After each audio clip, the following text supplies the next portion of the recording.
commencement, là, on l'appelait Worms, bah, c'est monsieur et madame Worms, et puis après c'était monsieur et madame Saint. C'était quoi comme nom?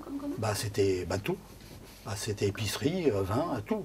Tout. Et à l'intérieur, je me souviens, c'est qu'il y avait encore le monte-charge à la main, avec la grande chaîne et tout, et puis hop, il montait ça, et du sous-sol, il montait les choses. Et vous vous souvenez des premiers supérettes, des premiers supermarchés qui sont installés À Bois-Colombes, ouais. Les premiers supermarchés, non, il n'y en avait pas. Il n'y en avait pas, ils sont arrivés assez Les tard. premiers, ce qu'on a connu, c'était les carrefours. Les carrefours, mais à Villetaneuse ou en grande banlieue. Hein. C'était plus tard après. On y allait en voiture avec les parents et tout, mais c'était nettement plus tard. Mais en supermarché, oui, en supermarché, aucun. Des petites supérettes, ça n'existait pas du tout. C'était que des commerces de proximité, des petits, comme Jean l'Arménien, qui était dans la rue un petit peu plus loin. Ils vendaient des fruits et des légumes aussi et tout ça. Hein, et puis, ce qu'il y avait beaucoup, c'est des amios par contre. À chaque coin de rue, il y avait des petits amios. Donc des amios, c'est des laiteries, c'est ça? C'est des laiteries. Ils vendaient du beurre, quelques fromages, des yaourts, du lait. Hein, du lait avec les mesures. En face, l'école Jules Ferry, les tout petits, là, et ben, en face, un petit peu en renforcement, maintenant c'était truc et d'infirmière, mais maintenant c'est pour les personnes âgées. C'était un amio, là. D'accord. Puis il y avait le cordonnier à côté. Ben, c'est pareil, il y avait des cordonniers aussi. Et juste pour terminer sur les commerces, etc., vos vêtements, vous les achetiez où? Il y avait des boutiques aussi? Oui, alors surtout, on n'en achetait pas beaucoup. Il y avait l'habit du dimanche, hein, qu'on mettait que le dimanche, et l'habit de tous les jours. On était souvent en short. Avec des croquenots, à l'époque, en début de guerre, c'était des galoches, avec les semelles en bois, ou avec des clous en dessous. Hein. Alors non, ma mère, elle achetait, on allait rue des Bourguignons, il y avait une boutique où on achetait tous les pantalons, les vestes, tout ça, pour s'habiller, sans quoi tout le reste, où c'est qu'elle achète. Ah oui, alors donc, ils avaient aussi c'est les bons de la Smeuse. Les bons de la Smeuse, ça, c'est des choses qu'ils avaient droit, et je ne sais pas comment que ça marchait, parce qu'il y avait un monsieur qui passait avec sa sacoche, puis qui venait remettre des bons à ma mère pour qu'on aille acheter des vêtements. Mais elle envoyait de l'argent, enfin, elle payait aussi par tempérament, vous savez. Et puis au bout d'un certain temps, hop, ils avaient droit à des bons. Et en général, quand tu vas faire les courses, ou toi ou ta famille d'ailleurs, vous allez plutôt où? Ah bah, il y a le marché, mais sinon, en général, une fois par mois, mon père il va à Carrefour. D'accord. Donc Carrefour qui se trouve dans le centre commercial Quartz.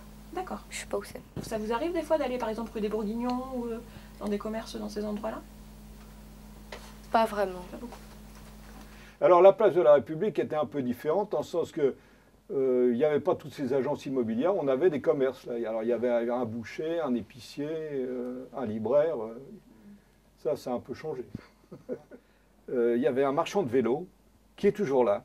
Et le marchand de vélo, il nous plaisait bien parce que lorsqu'il y avait le Tour de France, il inscrivait les résultats de l'étape sur sa devanture et on venait voir ça. Il n'y avait pas ni de grande surface, ni même de moyenne surface, style Monoprix actuellement. Il n'y avait que des bouchers, des laitiers, des marchands de vin, des marchands de légumes, voilà. On avait donc le choix entre les magasins locaux ou le marché. Et le marché était beaucoup moins cher. Moi, ce qui m'a marqué, puis qui était bien, c'était les vins du postillon, les vins du postillon. Alors ça, c'était avec les copains, voir les deux chevaux arriver avec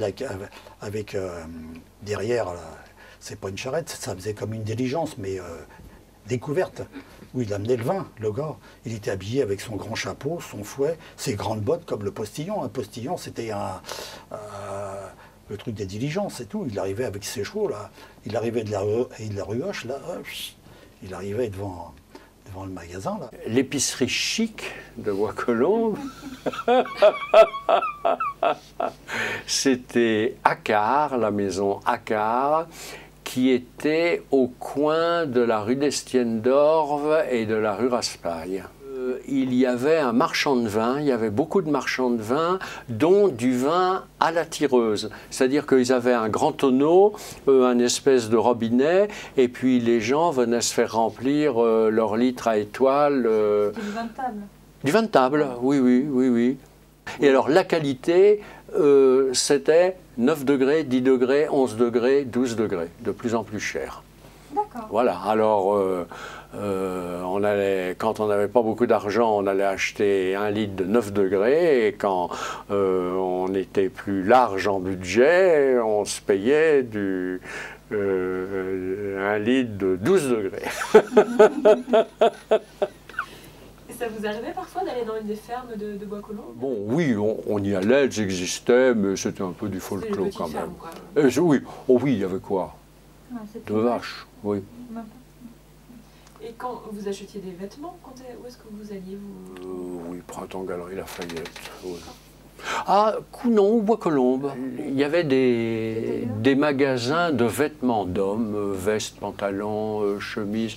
Non, non, j'allais volontiers à Bois-Colombes, au contraire. C'est ultérieurement, plus tard, quand ces magasins pour hommes ont disparu. Maintenant, on voudrait acheter une veste ou comme ça à Bois-Colombes. J'ai l'impression qu'il n'y a pas un seul magasin qui vend une veste comme ça.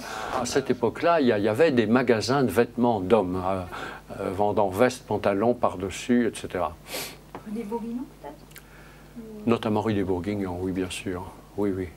Et disons, dans cette épicerie buvette, je me rappelle, quand ils livraient de la bière, souvent, c'était des gros percherons qui tiraient la voiture. Hein, et ils livraient les bouteilles de bière, alors c'était des litres, hein, c'était des litres, avec le truc qui bascule, vous savez, avec un bouchon en porcelaine et puis un jouet en caoutchouc pour fermer la bouteille. C'était très lourd, ces bouteilles. Alors vous aviez 12 bouteilles dans chaque caisse, hein, et puis il y en avait une vraie montagne. Alors c'était pour tirer cette voiture-là, eh bien c'était des percherons, alors des chevaux qui étaient monumentaux.